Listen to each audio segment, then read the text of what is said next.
ಹೊಸ ವರ್ಷಕ್ಕೆ ಈ ಬಾಂಗ್ಲಾದೇಶದವ್ರಿಗೆಲ್ಲರಿಗೂ ಹೊಸ ವರ್ಷಕ್ಕೆ ಗಿಫ್ಟು. ನಮಗೆಲ್ಲ ಕರ್ನಾಟಕದ ಕನ್ನಡಿಗರಿಗೆ ಏನು ಕೊಡ್ತೀರಾ ನೀವು? ಚಿಪ್ ಕೊಡ್ತಾ ಇದ್ದೀರಾ ಕನ್ನಡಿಗರಿಗೆಲ್ಲ ಚಿಪ್ಪು, ಬಾಂಗ್ಲಾದೇಶದವ್ರಿಗೆಲ್ಲ ಕಪ್ಪು.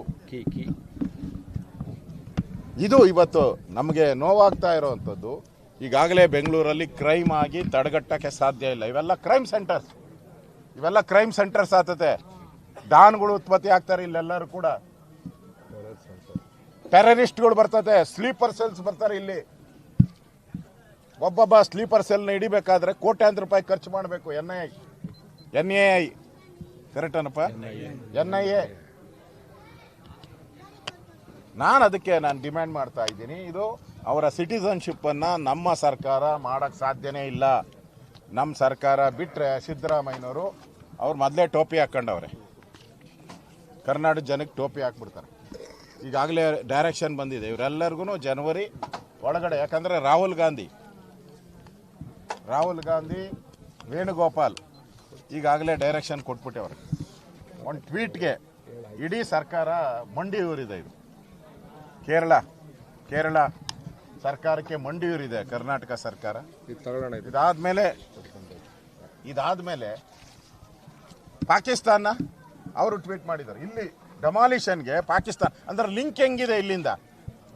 ಈಗ ಪಾಕಿಸ್ತಾನದ ಫಾರಿನ್ ಅಫೇರ್ ಮಿನಿಸ್ಟ್ರಿಗೆ ಇಲ್ಲಿ ಡೆಮಾಲಿಷನ್ ಆಗಿರೋದು ಹೆಂಗೆ ಗೊತ್ತಾಯ್ತು? ಇಲ್ಲಿರೋ ಯಾರೋ ಸ್ಲೀಪರ್ ಸೆಲ್ ಫೋನ್ ಮಾಡಿರ್ತಾನೆ, ಇಲ್ಲಿರೋ ಯಾವ ಟೆರರಿಸ್ಟು ಫೋನ್ ಮಾಡಿರ್ತಾನೆ. ಹೆಂಗೆ ಸಾಧ್ಯ?